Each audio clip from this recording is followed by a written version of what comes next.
प्रणाम सब गोटे के। आई जे हम गीत गाबऽ जा रहल छी से बड़ पुरान गीत छै। एकटा हमर पितृतुल्य पिसियोत भैंसुर ई गीत सुनऽ के इच्छा प्रकट केने छलखिन। जखन हुनकर फोन आयल कि कन्या ई गीत गाबि कऽ अहाँ दियौ, तहन तऽ हम सोचऽ लगलहुँ, कियाकि हमरा ई गीत पूरा याद नहीं रहै। फिर हमरा लागल कि गीत पुरान छै तऽ ई तऽ पुराने लोक सब लग भेटत। फिर हम अपन मातृतुल्य पिसियोत ननद जे गजहरा के छथिन, एखन इलाहाबाद में रहै छथिन, हुनका फोन केलियनि। कहलियनि बहिन हिनका ई गीत याद छनि। ओ बड़ खुश भेली। कहली हाँ कन्या हमरा तऽ ई गीत याद अइ।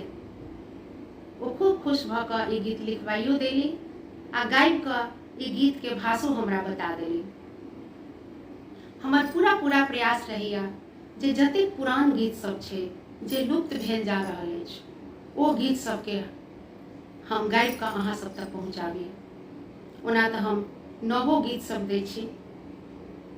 तऽ बहिन हम ई गीत गाबि रहल छियनि, ई सुनि कऽ कहथिन कि हिनका सनक भेलनि कि नहीं भेलनि। अहूँ सब अपन अपन प्रतिक्रिया कमेंट बॉक्स में अवश्य देब।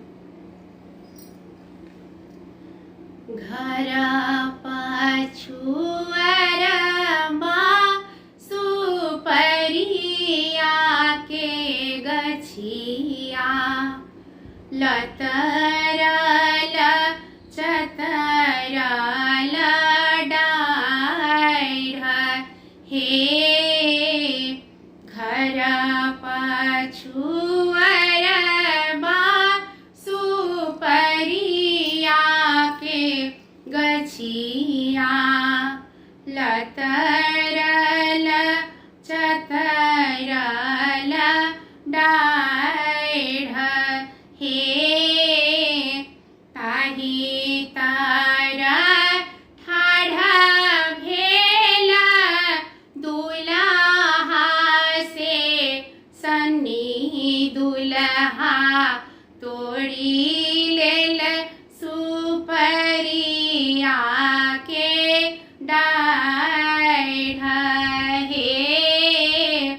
ताही तर ठाढ़ भेल दुल्हा से सन्नी दुल्हा, तोड़ी लेल सुपरिया के डाढ़ हे। मचिया बैसल तोहे सासु बड़ैतीन, मालिन बेटी दैया उपराग हे। मचिया बैसल तोहे सासु बड़ैतीन, मालिन बेटी दैया उपराग हे।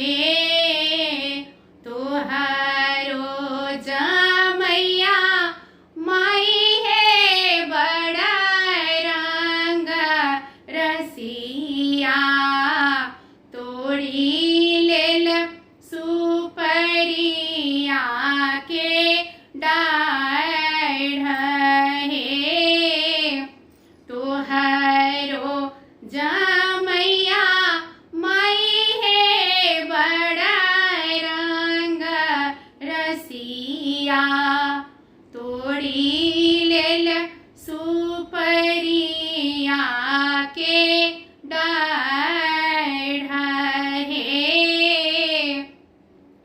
अपन बेटा रही ताई चाटे थापड़ मारीता हूँ, परक बेटा मारलो नहीं